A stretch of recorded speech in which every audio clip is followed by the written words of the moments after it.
chapter of Bhagavadgita, Akshara Brahma Yoga. In the 7th chapter, the last shloka, Bhagavan says that whoever understands me as Adhibhuta, Adhidaiva, Adhiyajna, even if it is at the last moment of his death, he reaches me. So this is confusing to Arjuna as well as all of us. So in the 8th chapter, the first 2 shlokas, Arjuna raises 6 questions, rather 7 questions, altogether 7 questions, to which Sri Krishna answers. The first 6 questions are answered in the 3rd and 4th shloka. The rest of the shlokas are answers for the last question. Question number 1, what is Brahma? What is next is what is Adhyatma, what is Karma, what is Adhibhuta, what is Adhidaiva, what is Adhiyajna. These are the 6 questions. And the last question is Prayana kale cha katham jyosi niyata atmabhihi. Even if a person is niyata atma, that is self-controlled, even though he is self-controlled, how does he remember you at the last moment? How is it possible? Is Arjuna's doubt as well as doubt of all of us. So Krishna answered the first 6 questions in a very beautiful way, and 5th onwards, Antakale chamameva smaran muktva kalevaram yat prayati samadbhavam yati nastyatra samshayaka. From here, he starts answering the 7th question. That is, even if you are self-controlled, how to think of him at the last moment? How is it possible? So Krishna here in this shloka says, at the last moment, antakale cha mameva, mam eva, nothing else, only me. At the last moment, at the time of death, when you exit this body and this world, if at all, smaran muktva kalevaram, kalevara is body, muktva, leaving this body. How? Mam eva smaran, thinking of only me, remembering only me, nothing else. Mam eva, he has specified, underlined that, not just mam, think of me, think of only me. Yat prayati samadbhavam yati nastyatra samshayaka. Such a person reaches me, there is no doubt about it.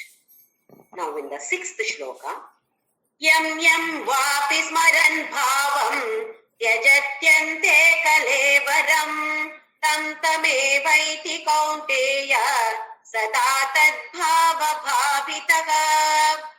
6th shloka of 8th chapter. Yam yam vapi smaran bhavam yajatyante kalevaram. Yajatyante, at the end, anta. Kalevaram, once again, body. At the time of leaving this body, one day or the other, all of us will be leaving this body.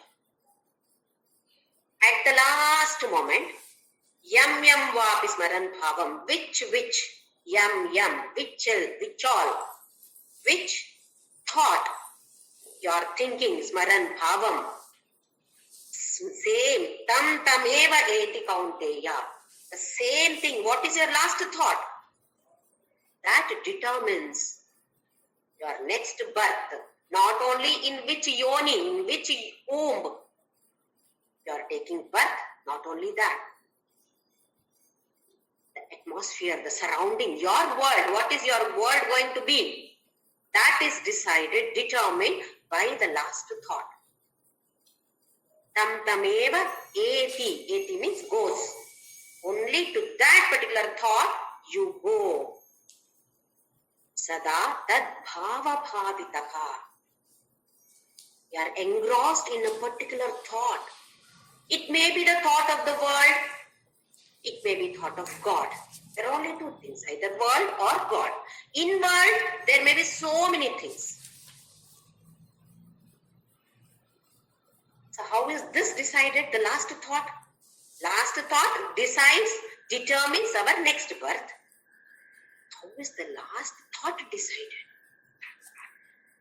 That is the way how we are entertaining the thoughts now. While living, what kind of thoughts are we entertaining? Based on this, the last thought appears here. Just before exiting the body, such thoughts only arrive. Desires are endless. That is why we compare them with hair. Even though you shave, cut your hair, again and again it grows. Similarly, desires, one after the other, they keep on growing. If you have a desire which is unfulfilled, and if it is strong, how do we make it strong? By continuously thinking about that particular desire, it becomes strong and strong, stronger and stronger and stronger. And it stays here as a strong impression, what we call as vasana. To fulfill that desire, we take birth. Or we take birth in such a surrounding that this desire may be fulfilled, maybe in the next birth or some other births. Because in the previous births, we don't know how many desires, how many unfulfilled desires we had. So this mainly depends on the vasanas that we create here. We've already seen what vasana is. We are carrying a huge mall of vasanas, not one or two here. Good as well as bad, both are there. This world is like a hospital. Why do people go to the hospital? They are unwell, sick people, either physically sick or mentally sick. What do they do in the hospital? They consult the doctor and they get either prescriptions or medicines. And they start consuming that medicine. Purpose is, disease should be cured. If you are admitted in the hospital, only when you are all right, you are sent back home. Same way, all of us are here in this world which is nothing but a hospital. All of us are sick. Many of us are physically sick. Most of us are mentally sick.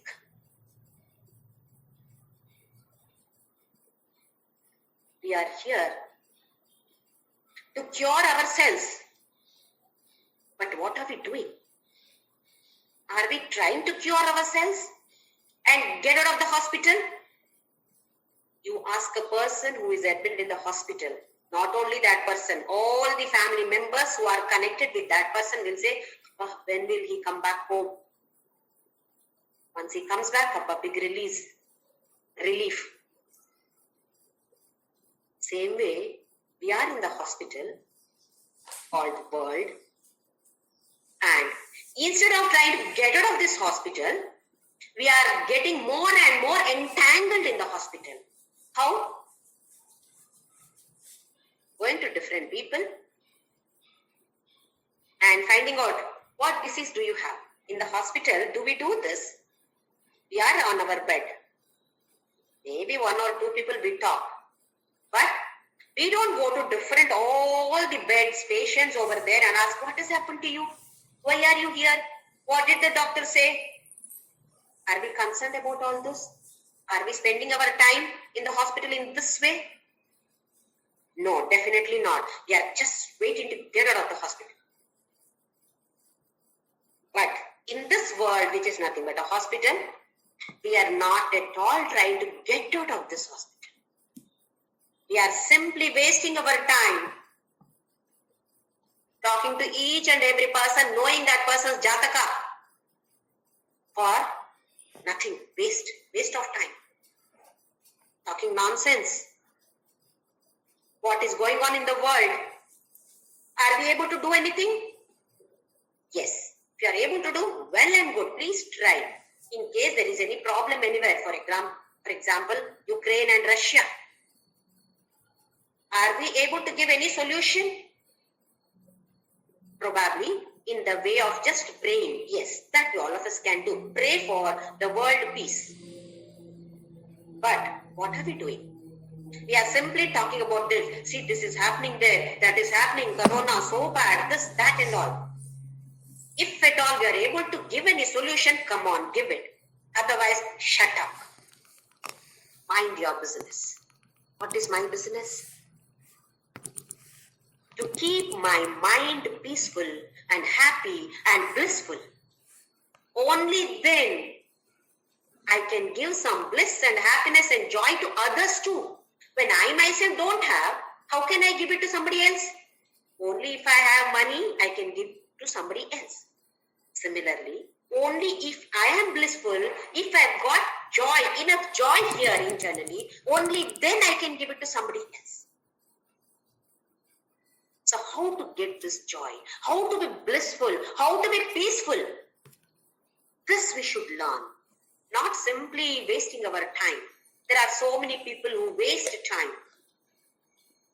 Not somebody else, we ourselves. Thinking about some politicians, corrupt politicians. Look at that, how they are making money. What is my problem? Are you able to give any solution to it? Yes, come on, give it. If not, accept His will cheerfully. This is His will. God's will is like this. Let me accept it. This we should learn. Then only we can develop positive thoughts, holy thoughts, divine thoughts. Everything is His wish, His will.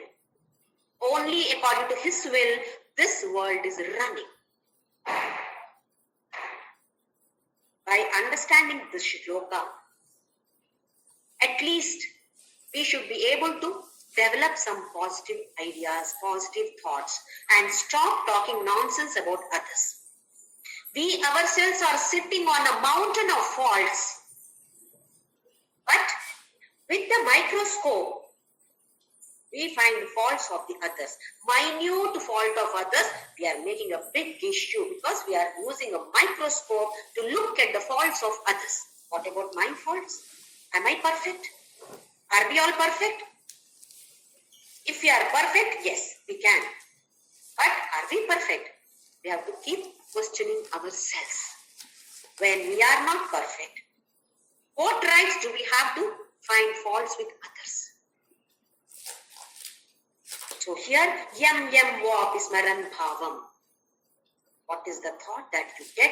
Tyajatyante khanevaram. At the end of this particular birth, life, while exiting the body and this world, what is the thought that you get? That determines our next birth. The strongest desires, we may have many strong desires. Such desires, all the desires are churned out when at the end. That comes as a butter. What is that butter?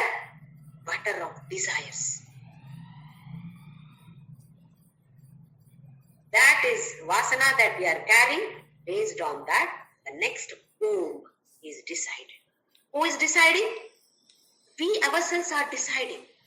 So some of the points that we can understand from this one shloka is that, first one, there is life after death. Many religions do not believe in this life after death. They say that there is the only one birth. That's all. There is no other birth. It is their perspective. But our Sanatana Dharma says that there is birth. Krishna here in this particular shloka beautifully says there is life after birth, death. Once this body, you are exiting, definitely you are born once again, unless you attain me. So the first point is, definitely there is life after birth, life after death and so on. Next point is, we are deciding our destiny. We are the creators of our destiny. Nobody else is responsible for our situation today. Happiness is there? Yes, my making. Sorrow is there, pain is there, dukkha is there, my own making, not anybody else. We may point out fingers at somebody else. Because of this person, I am like this. Otherwise, I would have been very happy. No chance. This is the menu that we have ordered in the previous life. That is why life is like this today. So the second point is, we are the makers of our destiny, nobody else. So what we want in the next life, based on that, we should live today. We have to be very, very careful. We have to lead life consciously, cautiously, being alert every second. We are sadhakas. We are not just ordinary devotees who perform puja for 1 hour and my job of this devotion is over. No, we don't close the chapter there. 24 hours we are devotees. We are sadhakas. We are seekers of truth, seekers of God, in quest of God. We are all traveling in quest of God. So it is not sufficient if we just confine our puja only to the puja room. Hinduism is not a religion. It is a way of life, said Swami Vivekananda. Our Sanatana Dharma is beautifully explaining us how to live peacefully, joyfully. Are we understanding and implementing these in our lives? That is up to us. Then the next point is, world is perfect. World is not in chaos. World is cosmosis. We feel that what is happening there is not right at all. And we discuss with so many people about it and then waste our time.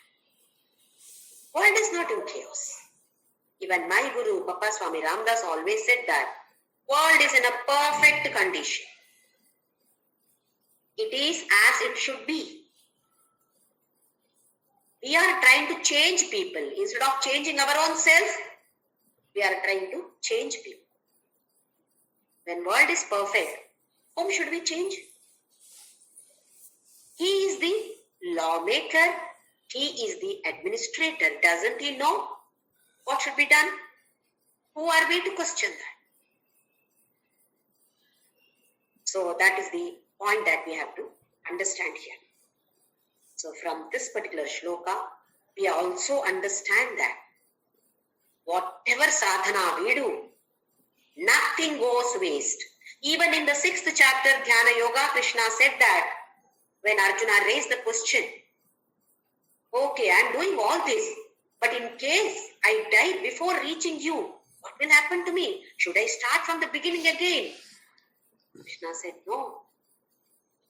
You start from the position where you left. That is why some children are very devoted. Some children are not devoted at all. That is by birth. What we carry, what vasanas we are carrying, based on that only the next birth takes place. So that last thought is extremely important for all of us. To get this last thought, what vasanas we are storing here, that is important.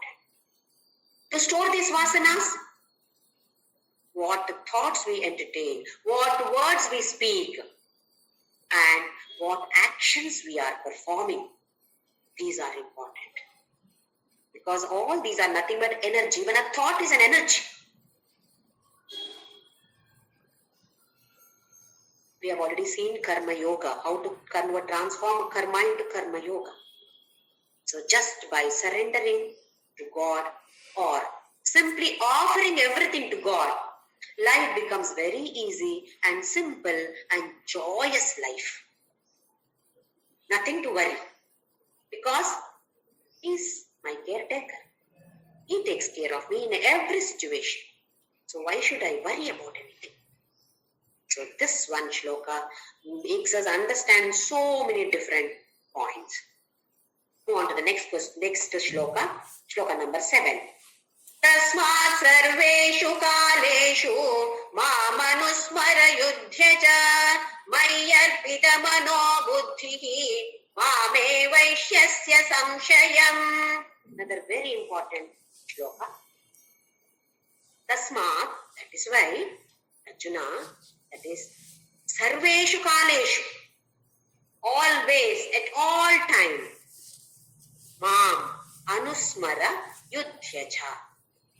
This is Bhakti Yoga and Karma Yoga combined. Mam anusmara, think of me, anu. Anu has got different meanings. One is continuously, anusmara. Smara is think of me, remember me. Anusmara, continuously think of me, always think of me.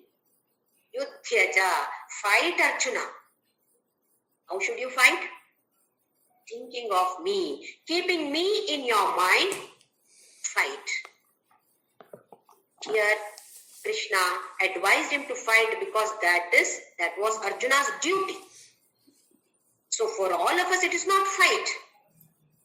It is our duty. Whatever job is there for us, that is Yudhya for us. Yudhya should not be taken that, come on, go and fight with everybody. That is what Krishna has told, advised here in this particular shloka. No. He has given 2 pointers here. Anusmara.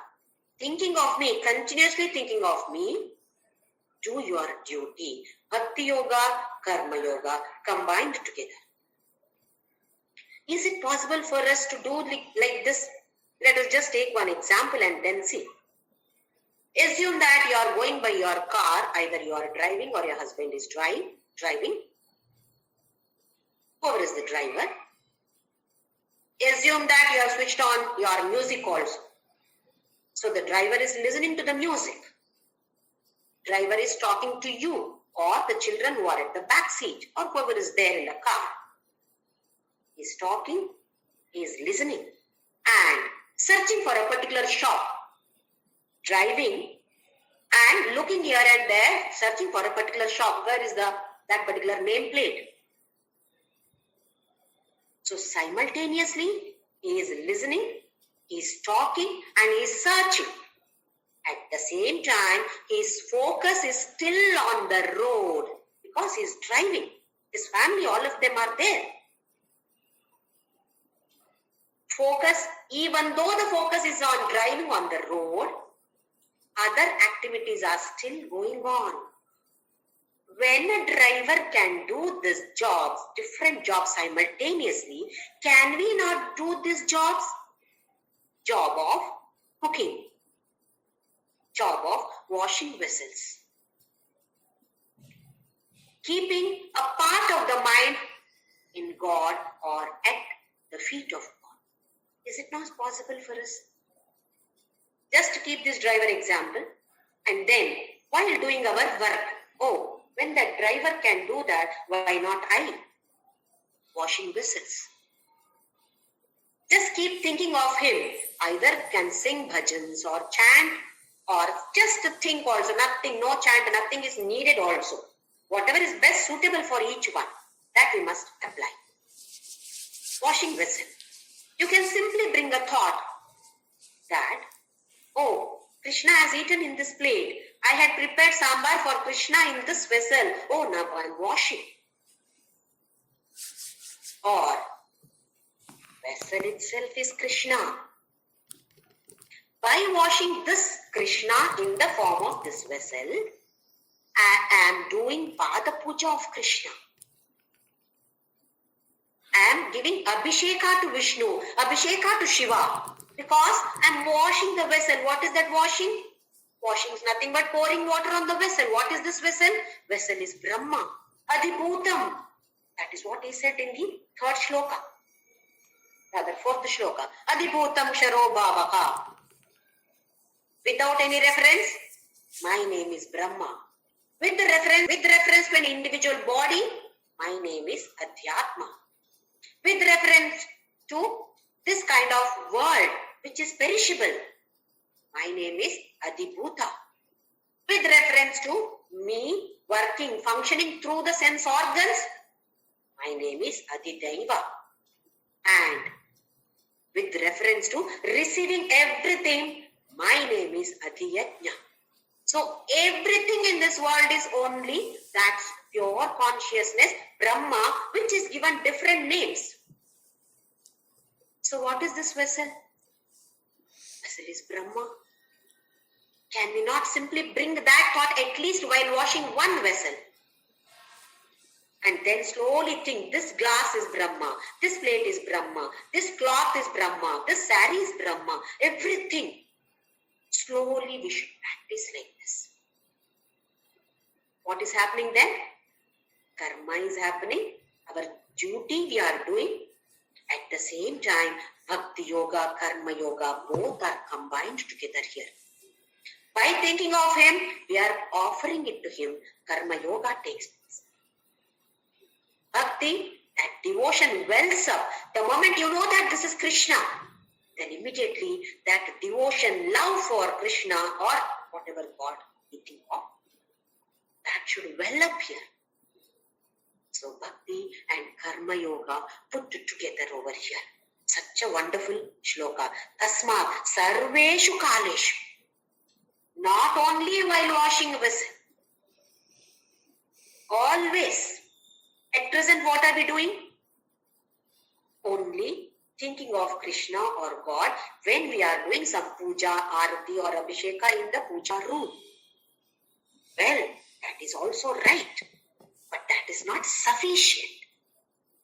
We should bring this concept into our day-to-day life or mundane life. Spirituality which cannot be applied in a day-to-day life is not spirituality at all.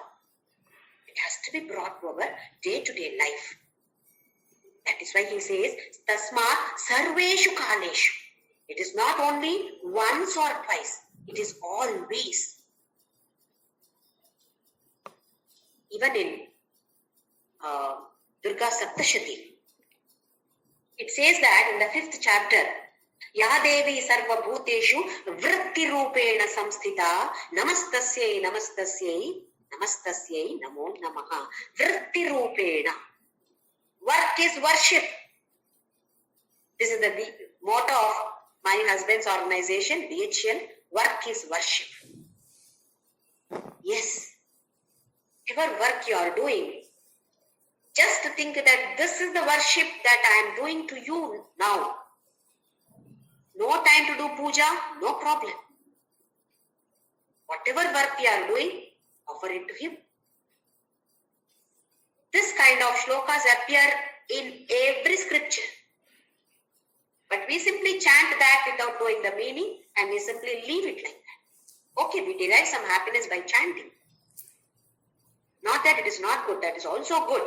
But when we understand the meaning, then that bhava comes here. That feeling. That is what he says. How to achieve this? Mayi arpita mano buddhihi mame vaishyasya samshayam. How to do this? Mayi arpita mano buddhihi. Manas and buddhi. Both should be given to me. Offer your mind or heart and head. Mind is heart, buddhi is head. Heart and head. It is not sufficient if you simply give your head. Jnana is there. No feeling at all. Not much of use. Feeling is there. No jnana at all. Not much of use. Combine them together. That is with the feeling. Pray. Sing your prayers. How? With feeling. Not mechanically praying.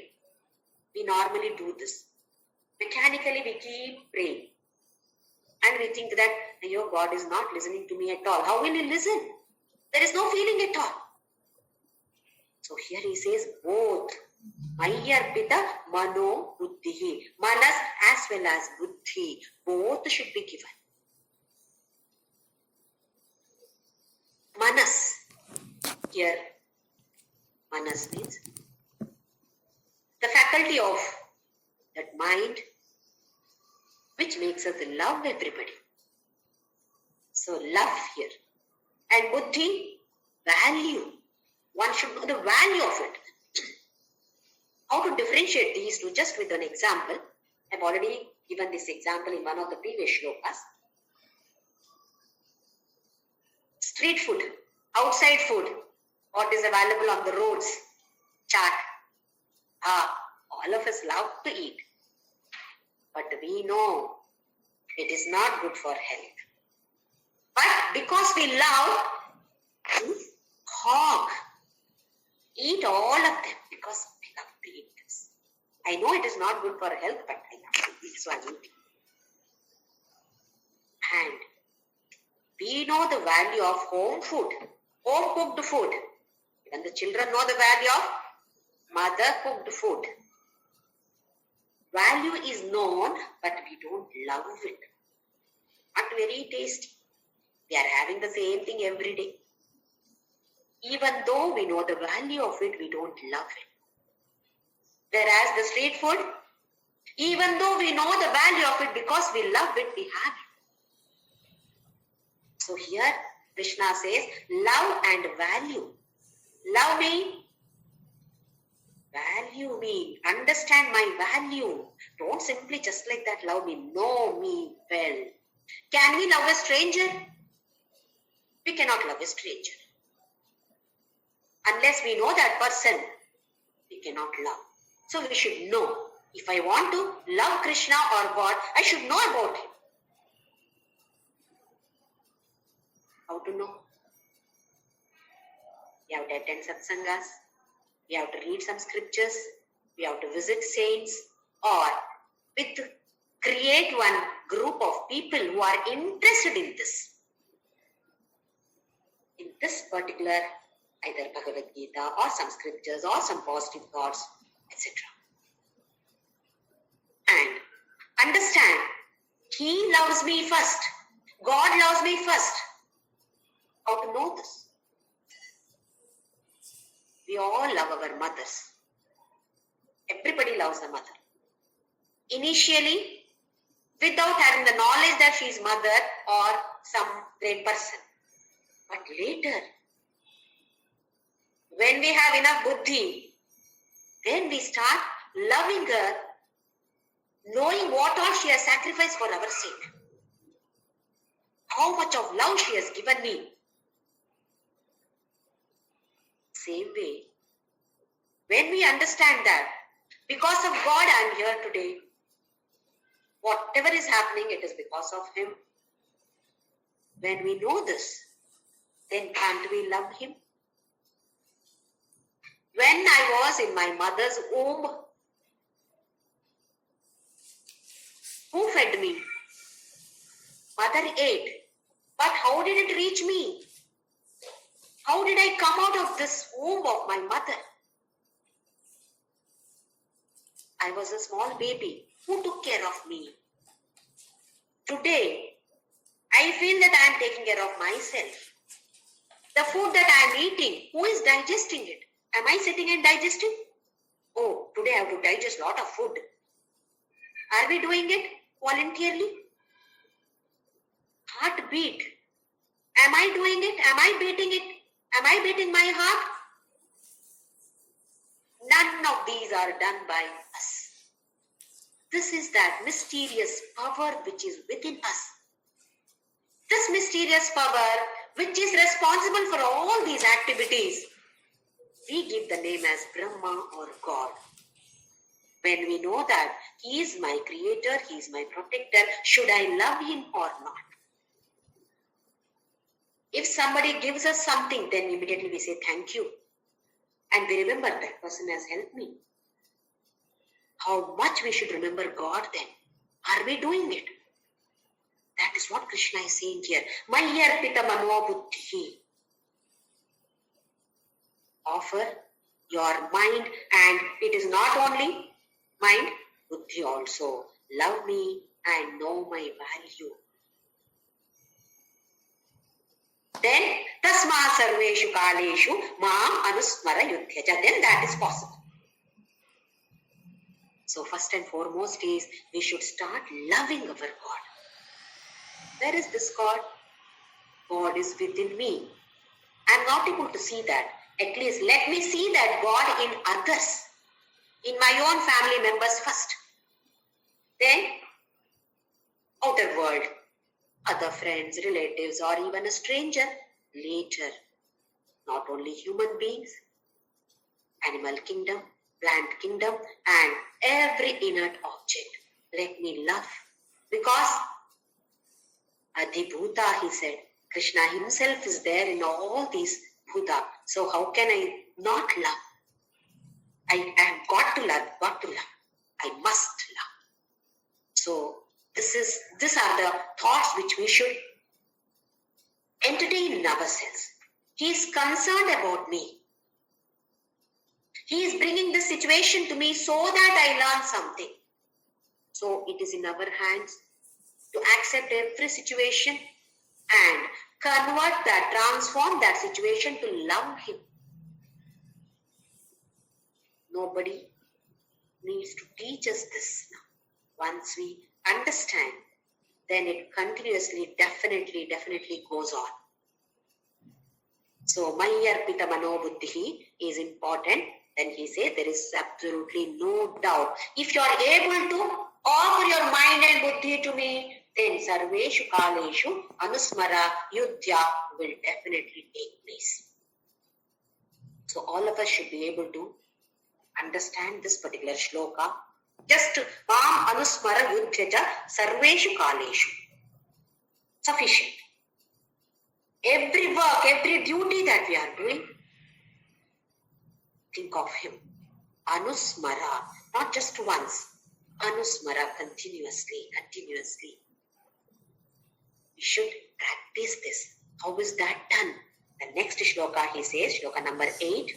Abhyasa yoga yuktena chetasa nanyagamina paramam purusham divyam yati parthanu chintayan. Abhyasa yoga yuktena. Abhyasa yoga. What is abhyasa? Practice. What do you mean by practice? Repetition. Repeating again and again is nothing but abhyasa. Here, let us see what we mean by repetition. If you are a musician, you have a kacheri today, so you have to practice. Just by thinking, okay, I'll sing like this, I will sing like this, this rag, tal, etc. No, nothing is going to happen. We have to sing. Similarly, dance.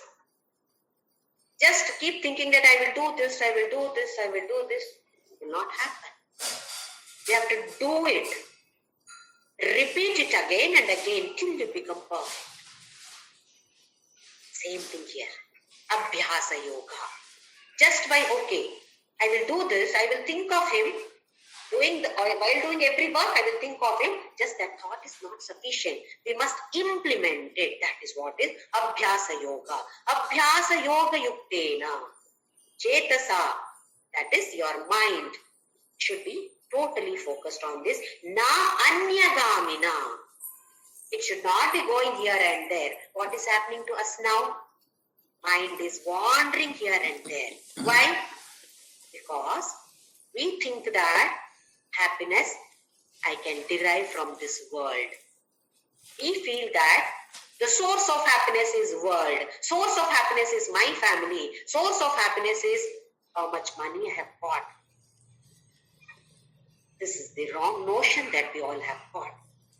When we know that the source of happiness is God, womb of happiness is God, root of happiness is God, then we will slowly divert our mind to focus on God.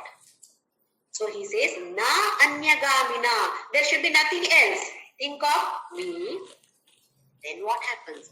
Paramam Purusham Divyam Yati Partha Anuchintayan. Such a person, Anuchintayan, continuously meditating on me. Anu also means followed by meditation. Again, meditation, please let us not think that we have to sit here with the crossed leg on this asana, then we have to close all this. No. That is one aspect, one type of meditation. Here meditation is morning till night. Continuously start thinking of him. Get up. As soon as we get up, start thinking of him. How do I think of him? Putting my foot on the floor. What is this floor? Brahma. Because he said Adibhuta, I am Adibhuta, he said, this is nothing but Bhuta here. Go to the bathroom, take the brush. Water. What is all this? All these are Brahma only. How can I forget him? Is he only in this form? Like this, Anuchintayan Partha, when you do like this, then what happens? Paramam Purusham Divyam Yati. Divya, Parama Purusha Yati. He attains me, he comes to me, and he becomes me only. This is the beauty over here. Any other subject, by knowing medicine, you don't become medicine. By knowing physics, do we become physics? No. But this is the beauty of this particular field here. By knowing God, we become God. We attain him, we reach him, and we merge in him. For this, what should be done? Beautiful path is prescribed by Krishna. That is Manas and Buddhi. By surrendering, by continuously thinking of me, Anuchintayan, Anusmara, all these mean the same. Keeping the heart as pure as possible. This is extremely important. That is why all these thoughts we have to be very careful, because those thoughts soil our heart. There is a beautiful bhajan. तेरे पूजन को भगवान बना मन मंदिर आलीशान. तेरे पूजन को भगवान बना मन मंदिर आलीशान. I am keeping my mana mandir, this temple, which is nothing but, which is within me, heart. I am keeping it aalishan, so beautiful. Why? For your puja. What are we doing today? We are keeping our puja room spick and span. No dust at all. All idols are washed properly, cleaned properly. Everything is beautiful. But what about the heart? Heart is dirty. What is the point in keeping the puja room clean when the heart is not clean? That is why this bhajan says, Tere pujan ko Bhagavan bana man mandir. This temple is not outside. It is within me. My heart is your throne. How clean I should keep it. How beautiful I should keep it. How divine it should be. Are we focusing on this heart, keeping this place spick and span? This is important for us. Puja room, not that we should not keep it clean. Yes, we should keep that also clean. But more important is heart. Heart should be kept clean. To keep this heart clean, we should focus on him properly. So how to focus on him? What are the different adjectives given to him? Attributes given to him? Is explained in the next shloka, shloka number 9. Kavim Puranam Manushasitaram Anoraniyam Samanasmaredyaga Sarvasya Dhataram Achintya Rupam Aditya Varnam Tamasah Parastat. All are description about this supreme consciousness, Brahma or Bhagavan or Krishna or any name that we give. First one, Kavi. Kavi is not a poet. Kavi is a Sarvajna, omniscient. One who knows everything is a Kavi. He knows everything about us. So he is Kavi. Puranam, ancient. He is existing from when? Nobody knows about it. So he is Puranam. Anushasitaram. Anushasana, rule.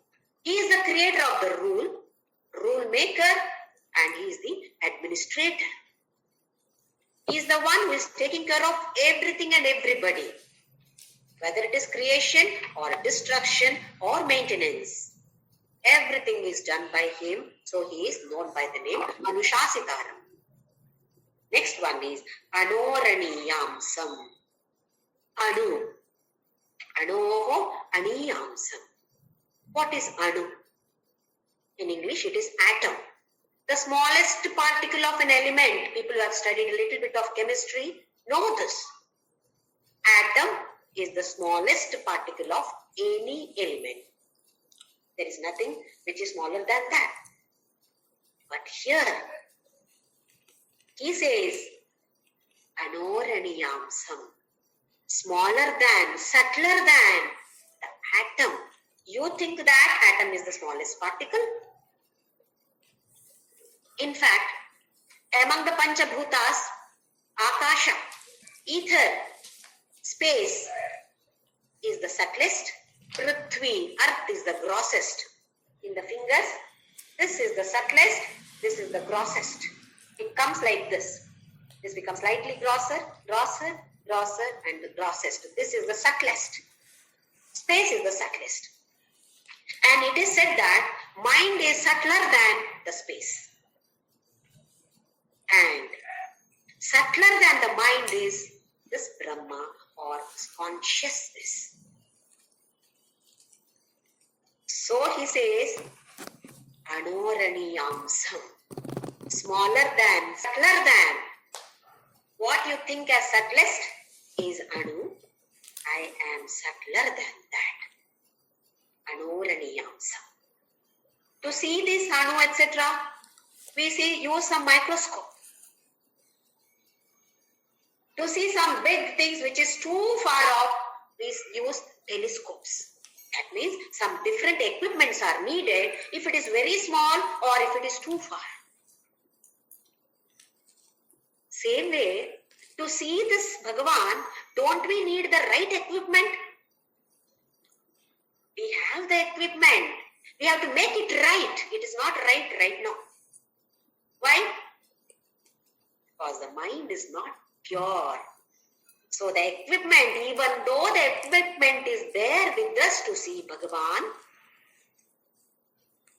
it is not right enough. Because the mind is still filthy. Mind is filled with kama, krodha, lobha, moha, mada, matsarya. When all these are filled, how can we see him? We cannot see him through telescopes or microscopes because he is beyond all this science. What is science? Science deals with what can be perceived through the sense organs. That is all science is.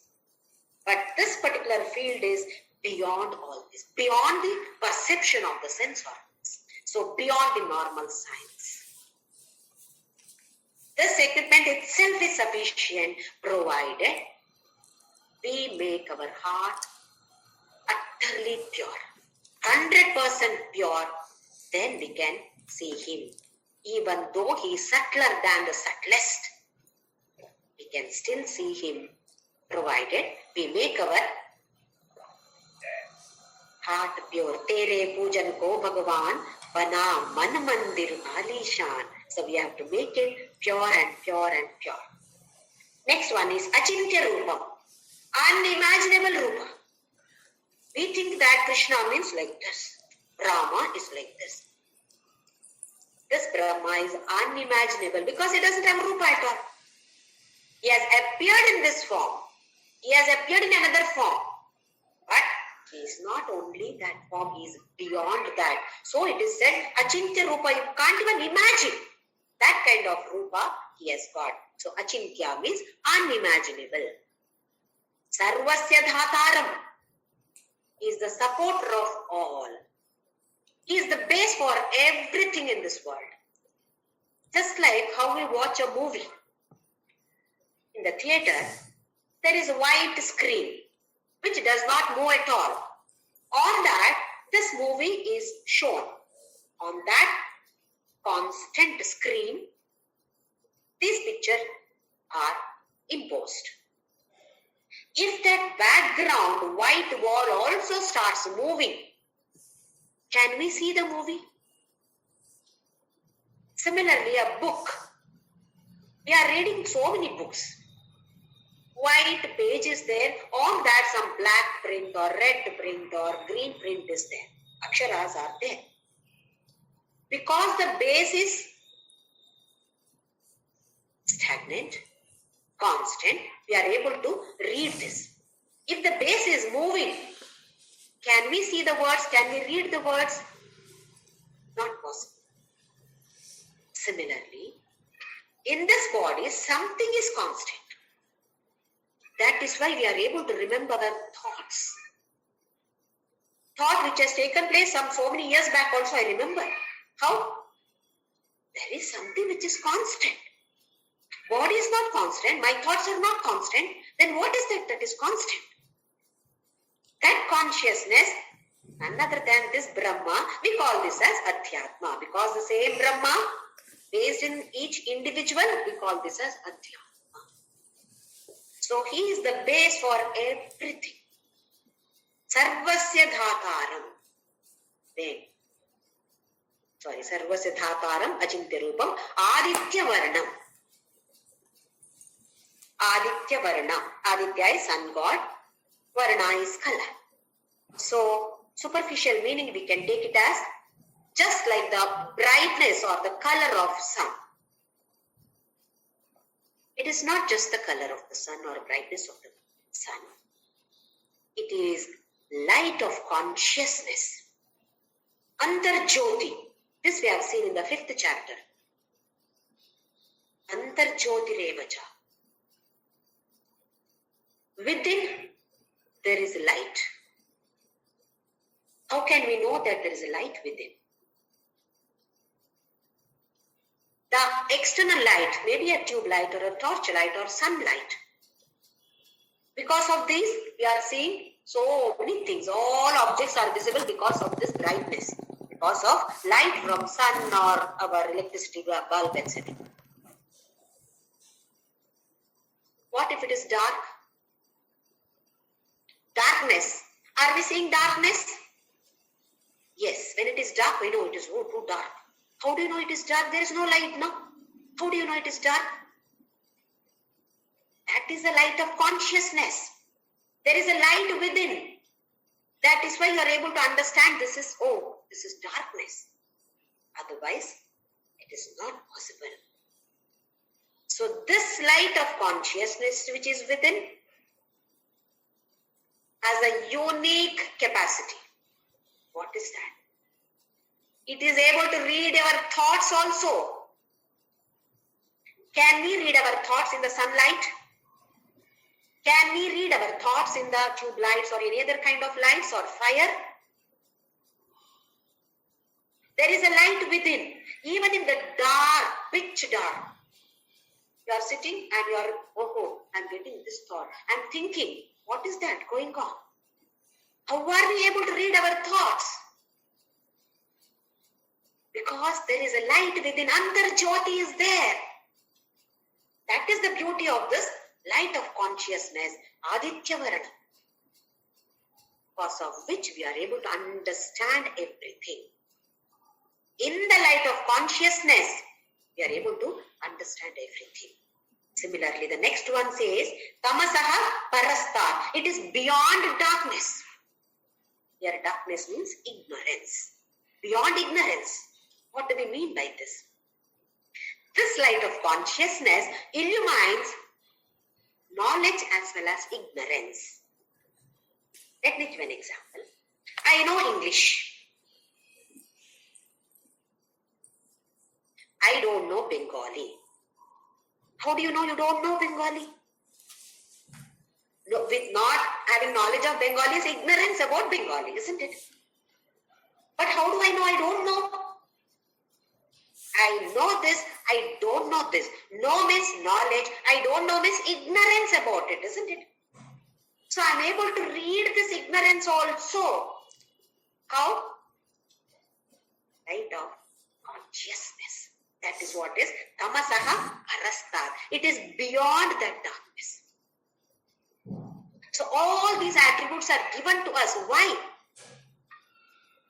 Krishna beautifully explains what is Brahma. All these attributes are Brahma only. Why does he do this? So that we contemplate on him from different aspects, different perspectives. Focus on him. Wherever you see, you must see only Brahma. Darkness is there, Brahma. I don't know this, Brahma. Everything is attributed to Brahma. Everything is attributed to this consciousness, which is none other than only that supreme light. That is why Aditya Varna is given. Look at Aditya, look at sun. Every day we see, look at sun. Immediately we should think, oh, here also sun. Beautiful sun is here. Better than that sun. Because that sun is not there, it is dark for me. But this is there for me to know that it is darkness. So this light of consciousness, we must focus on. Remember, whatever we focus on, that gains momentum. Any thought, whether it is negative or positive, just a thought arises, then we start thinking about that, and that gains momentum. What happens then? It is stored as vasana here. Now we know what kind of vasanas I should store here. We have seen just now. Negative vasana, come back. Positive vasana, come back. So what should be done? Mayyarpita mano buddhihi sarveshu kaleshu mam anusmara. Think of me. Yudhya, do your duty. Krishna does not say that run away from your family, run away from the world. No, be in your family, be in the position that you are kept. Where are you placed? In this position? Yes, be there. Do your duty. Not just doing the duty. Anusmara. Keep thinking of me, remember me always. How do we remember? Can do it with the japa also. Japa sadhana. Keep chanting. Japa is being done just to remember him, not for anything else. Japa is advised just to remember him. Many times we do japa. Keep chanting. Ram Nam goes on. Mouth is chanting, but mind is wandering here and there. Okay. At least one organ is doing this job of chanting his name. Slowly, that mind also will be withdrawn. This japa will control the mind too. Then what happens? Slowly, first you are chanting loudly, then no sound, but internally the tongue also may be going up and down. That is the chanting internally going on. Then later, mental chanting. Only mind is chanting. There is no word coming out. Tongue also, there is no movement. Only mentally we are chanting. At the end, that also stops. When you reach that state, this also stops. So this japa is like a diving board for a swimmer. All of us have seen swimmer climbs on the diving board, then dives from there. Once he dives into the water, this is not needed. Similarly, Japa is like a diving board needed for us to reach that level. Once we reach that level, then this diving board can take backseat. No need. We are there in that samadhi state. So all these sadhanas are like diving boards. Initially, it is needed to control our mind, our intellect, our sense organs, etc.